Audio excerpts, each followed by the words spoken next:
കഴിഞ്ഞ ദിവസം യാദൃശ്ചികവശാൽ ഒരു വെസ്റ്റേൺ ഓൺലൈൻ മാധ്യമത്തിൽ ഒരു വീഡിയോ കാണുകയുണ്ടായി. അതിന്റെ തലക്കെട്ടതായി കാണുന്ന പോലെ അറബി സംഖ്യകൾ യഥാർത്ഥത്തിൽ അറബിക്കല്ലാത്തത് എങ്ങനെ അല്ലെങ്കിൽ എന്തുകൊണ്ട് എന്നർത്ഥമാക്കുന്ന തലക്കെട്ടോട് കൂടിയിട്ടുള്ള ഒരു വീഡിയോ ആണ്.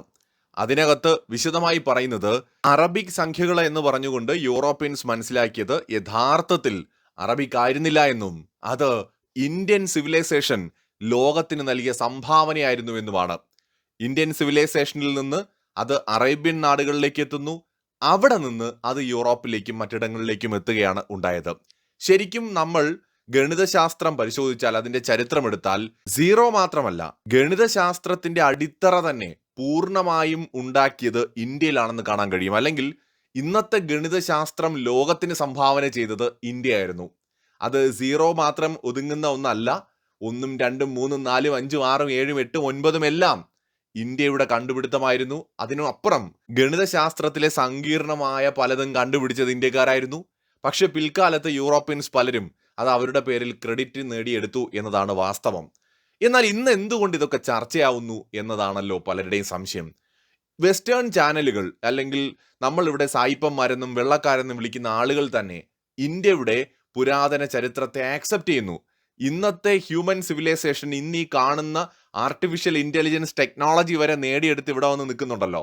ഇതിനെല്ലാം അടിത്തറ പാകിയ സിവിലൈസേഷൻ, അല്ലെങ്കിൽ ഏറ്റവും പുരാതനമായ സിവിലൈസേഷൻ ഇന്ത്യൻ സിവിലൈസേഷൻ, അല്ലെങ്കിൽ നമ്മുടെ ഈ ഭാരതമാണ് എന്ന് ലോകരാജ്യങ്ങൾ തുറന്ന് സമ്മതിച്ചു തുടങ്ങിയിരിക്കുകയാണ്. ഇതൊരു അപൂർവ കാഴ്ചയാണ്. കാരണം നേരത്തെയും എല്ലാവർക്കും ഇതൊക്കെ അറിയാമായിരുന്നു, പലരും പറഞ്ഞില്ല. എന്നാൽ പല വിദേശികൾക്കും ഇത് പുതിയ അറിവുമാണ് കേട്ടോ. നമ്മൾ കരുതരുത് ഈ വിദേശികളെല്ലാം ഭയങ്കര അറിവും പാണ്ഡിത്യവും ഉള്ളവരാണെന്ന്. അങ്ങനെയല്ല. അവർ പഠിക്കുന്ന മേഖലകളിൽ, അവരവർ തിരഞ്ഞെടുക്കുന്ന മേഖലകളിൽ ചിലപ്പോൾ അവർ മികച്ച എക്സ്പേർട്സ് ആയിരിക്കാം. പക്ഷെ ലോക കാര്യങ്ങളെക്കുറിച്ചോ ചരിത്രത്തെക്കുറിച്ചോ മറ്റ് രാജ്യങ്ങളെക്കുറിച്ചോ സിവിലൈസേഷനെ കുറിച്ചോ ഒക്കെ എല്ലാവരും അറിഞ്ഞുകൊള്ളണമെന്നില്ല. അത്തരം അറിവുകളുടെ കാര്യത്തിൽ ഒരുപക്ഷെ ഇന്ത്യക്കാരെ അപേക്ഷിച്ച് വിദേശികൾ വളരെ പുറകിലാണ്. ഞാൻ സാധാരണ ആളുകളുടെ കാര്യമാണ് പറയുന്നത്. ഈ മേഖലയിൽ ഗവേഷണം നടത്തിക്കൊണ്ടിരുന്ന പലർക്കും അറിയാം ഇന്ത്യയിൽ നിന്നാണ് ഇതെല്ലാം ലോകത്തോട്ട് വ്യാപിച്ചത് എന്ന്. പക്ഷെ സാധാരണക്കാരായിട്ടുള്ള വിദേശികൾക്ക് ഇതൊന്നും അറിയില്ലായിരുന്നു. സോ അവർ പോലും ഇന്ത്യൻ സിവിലൈസേഷൻ ഇത്രയും വലിയൊരു സംഭവമാണോ എന്നൊക്കെ തിരിച്ചറിയുന്നത് ഇപ്പോഴാണ്. പലരും ഞെട്ടലോടെയാണ് ഈ യാഥാർത്ഥ്യങ്ങളെ ഉൾക്കൊള്ളുന്നത്.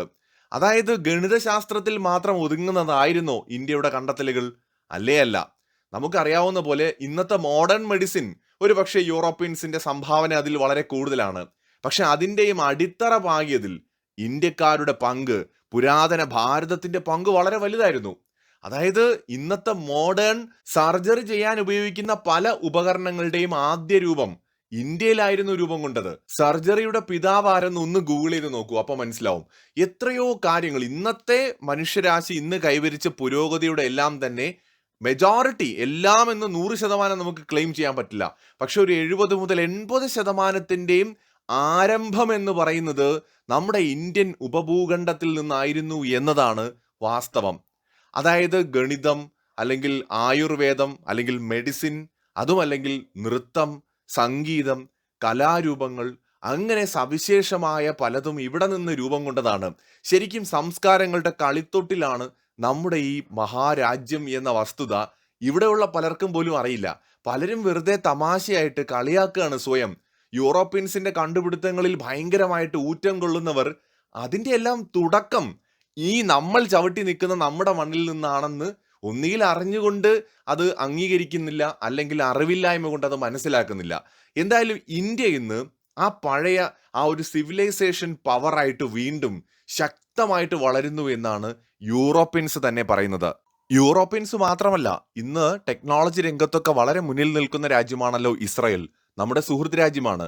ഇസ്രായേലിലുള്ള എക്സ്പേർട്സ് പോലും പറയുന്നുണ്ട്, നിലവിൽ നമ്മുടെ രാജ്യം ആ ഒരു സിവിലൈസേഷണൽ പവർ ഉണ്ടല്ലോ, നമ്മുടെ ആ ഒരു സാംസ്കാരിക ശക്തി വീണ്ടെടുക്കുകയാണ് എന്ന് പറയുകയാണ്. യൂറോപ്പിലെയും അമേരിക്കയിലെയും അടക്കം ഈ വിഷയത്തെക്കുറിച്ച് നിരവധി എക്സ്പേർട്സ് സംസാരിക്കുന്നുണ്ട്.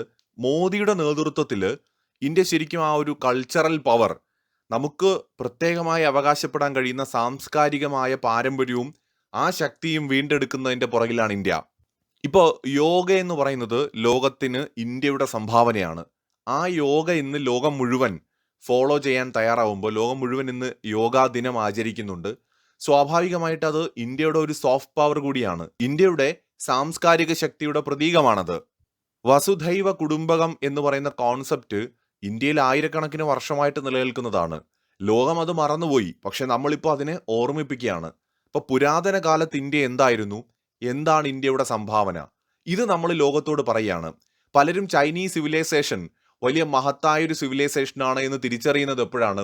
ചൈനീസ് ഗവൺമെന്റ് അവരുടെ കൾച്ചറിന് വലിയ പ്രാധാന്യം കൊടുത്തു തുടങ്ങുമ്പോഴാണ്. അത് അവർ ലോകത്ത് പ്രൊജക്ട് ചെയ്യാൻ തുടങ്ങിയപ്പോഴാണ് ചൈനയുടെ പാരമ്പര്യം, കൾച്ചറൊക്കെ ലോകം തിരിച്ചറിഞ്ഞത്. അത് ചൈനയെ ഒരു വലിയ ശക്തിയായി വളരുന്നതിൽ വളരെയധികം സഹായിച്ചിട്ടുണ്ട്. എന്നാൽ ആ ചൈനയെ പോലും സ്വാധീനിച്ച അതിനേക്കാൾ പുരാതനമായ സംസ്കാരമാണ് ഇന്ത്യയുടേത് എന്ന് ലോകത്തിനോട് പറഞ്ഞു കൊടുക്കാൻ ഇന്ന് നമുക്ക് കഴിയുന്നുണ്ട്.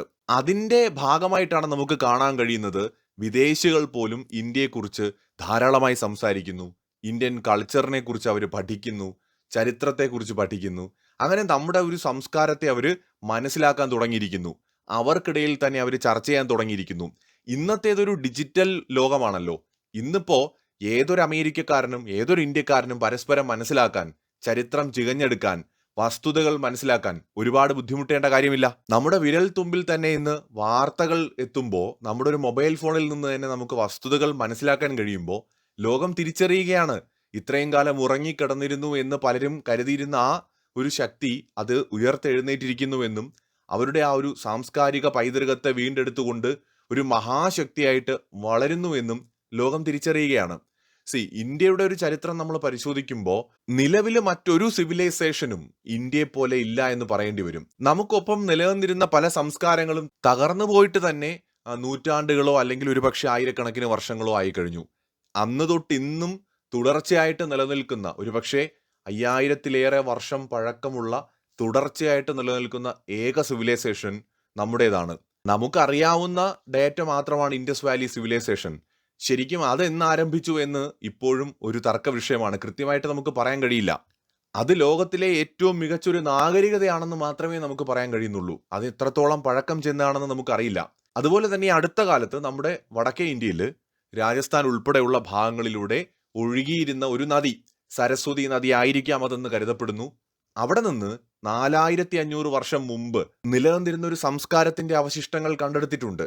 അപ്പോൾ ഇന്ത്യൻ കൾച്ചർ നമ്മൾ മനസ്സിലാക്കുന്ന 5000 വർഷം മുമ്പ് മാത്രം തുടങ്ങിയ ഒന്നല്ല. അതൊരു പക്ഷേ ദീർഘകാലമായിട്ട് ഇന്ത്യൻ സബ് കോണ്ടിനെന്റിൽ രൂപം കൊണ്ട് ഇവിടെ തന്നെ വികാസം പ്രാപിച്ച ഒരു മഹത്തായ സംസ്കാരമാണ്. അപ്പോൾ ഇന്ത്യ ഇന്ന് ആ ഒരു ശക്തിയാണ് വീണ്ടെടുക്കാൻ ശ്രമിക്കുന്നത്. ഇന്നത്തെ സൂപ്പർ പവർ ആയിട്ടുള്ള അമേരിക്കയുടെ കാര്യം എടുക്കാം. അമേരിക്ക 100, 300, 400 വർഷം മാത്രം പഴക്കമുള്ളൊരു ശക്തിയാണ്. ഇന്ത്യക്ക് അവകാശപ്പെടാൻ കഴിയുന്ന പൈതൃകവും പാരമ്പര്യവും സംസ്കാരവും ഒന്നും അമേരിക്കയ്ക്ക് അവകാശപ്പെടാൻ കഴിയില്ല.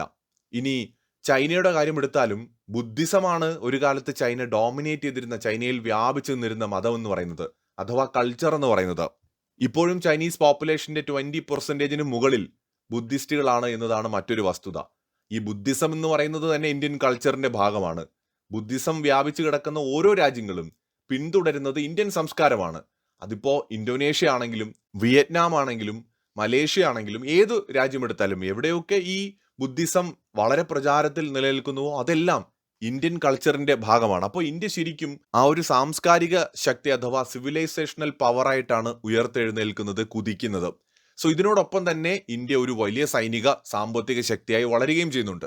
ലോകം മുഴുവൻ നടന്ന് ഇന്ത്യയുടെ പ്രധാനമന്ത്രി നരേന്ദ്രമോദി ശരിക്കും പ്രചരിപ്പിക്കാൻ ശ്രമിച്ചതും നമ്മുടെ ഈ പുരാതന സംസ്കാരവും കൾച്ചറും ഒക്കെ തന്നെയാണ്.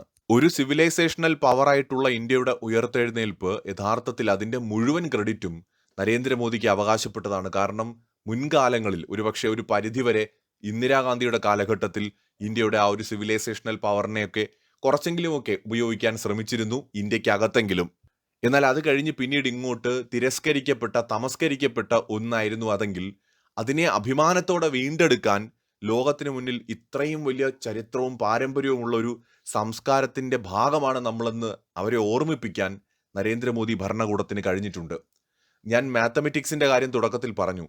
മാത്തമെറ്റിക്സ് മാത്രമല്ല, സകല മേഖലയിലും ഒരു കാലത്ത് ഡോമിനേറ്റ് ചെയ്ത് നിന്നിരുന്നത് ഇന്ത്യയാണ്. ചൈനക്കാരും ജപ്പാൻകാരും ഗ്രീക്കുകാരും റോമക്കാരും ഒക്കെ ഒരു കാലത്ത് വിദ്യാഭ്യാസം നേടുന്നതിന് വേണ്ടിയിട്ട് വന്നിരുന്നത് ഇന്ത്യയിലേക്കാണ്. വിദേശികളായിട്ട് ഇവിടെ എത്തിയ പലരും വർഷങ്ങളോളം ഇവിടെ താമസിച്ച് വിദ്യ അഭ്യസിക്കുകയും തുടർന്ന് അത് അവരുടെ ഭാഷകളിലേക്ക് വിവർത്തനം ചെയ്തു കൊണ്ടുപോവുകയും ചെയ്തിട്ടുണ്ട് ചൈനയിലോട്ടും ജപ്പാനിലോട്ടുമൊക്കെ. അങ്ങനെയാണ് പലപ്പോഴും ഈ അറബികൾ ഇവിടെ നിന്ന് അത്തരത്തിൽ വിവർത്തനം ചെയ്തു കൊണ്ടുപോയ കാര്യങ്ങൾ പിന്നീട് അറബിയിൽ നിന്ന് യൂറോപ്പിലേക്ക് എത്തുന്ന സമയത്ത് അത് അറബിക് ന്യൂമറൽസ് ആയിട്ട് മാറുന്നു, അല്ലെങ്കിൽ അറബിക് സംഖ്യയായിട്ട് മാറുന്നു.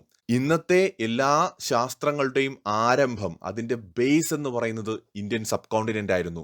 അതിൽ നിന്ന് പിൽക്കാലത്ത് പല പല സിവിലൈസേഷൻസ് കൂടുതൽ അതിനെ ഡെവലപ്പ് ചെയ്ത് ഇന്ന് ഈ കാണുന്ന ലെവലിലിട്ട് ലോകം എത്തി എന്നുള്ളതാണ്. യൂറോപ്യൻസിന്റെ ഇതിലെ കോൺട്രിബ്യൂഷനെ നമുക്ക് വില കുറച്ച് കാണാനേ പറ്റില്ല.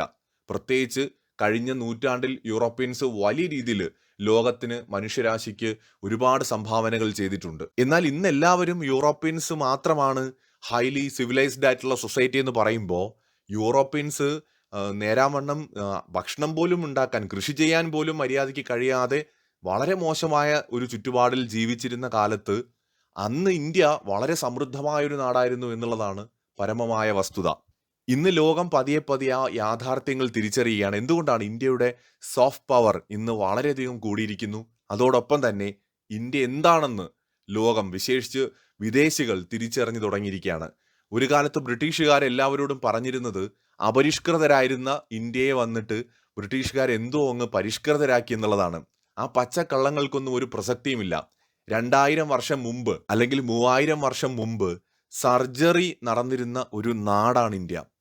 ഒരു സ്വന്തമായിട്ടൊരു ഭാഷ ഉണ്ടാക്കാൻ കഴിയാതെ യൂറോപ്യൻസ് ജീവിച്ചിരുന്ന കാലഘട്ടത്തിൽ വേദിക് ഗ്രന്ഥങ്ങൾ രചിക്കപ്പെട്ട ഒരു നാടാണ് ഇന്ത്യ. പല സംസ്കാരങ്ങളും ഭൂമി പരന്നതാണെന്ന് വിശ്വസിച്ചിരുന്ന കാലത്ത് ഭൂമി ഉരുണ്ടതാണ് എന്ന് തിരിച്ചറിഞ്ഞ ഒരു കൾച്ചറാണ് ഇന്ത്യയുടേത്. അങ്ങനത്തെ ഒരു സംസ്കാരമാണ് ഇവിടത്തേത്.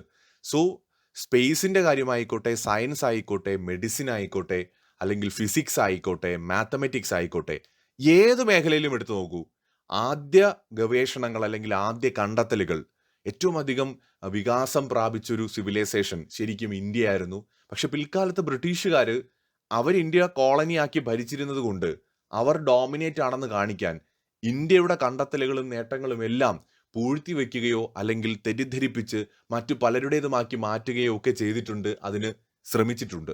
പക്ഷെ അതിനെയൊക്കെ മറികടന്ന് ഇന്ത്യ അതിൻ്റെ യഥാർത്ഥ സാംസ്കാരിക പൈതൃകത്തെ വീണ്ടെടുത്തുകൊണ്ട് ആ ശക്തി ആർജിച്ച് മുന്നോട്ട് പോവുകയാണ്. അതുകൊണ്ടാണ് ഇന്ത്യ ഒരു സിവിലൈസേഷണൽ പവർ എന്നിന്ന് വിളിക്കുന്നത്. മറ്റൊരു വീഡിയോയുമായി വീണ്ടും കാണാം.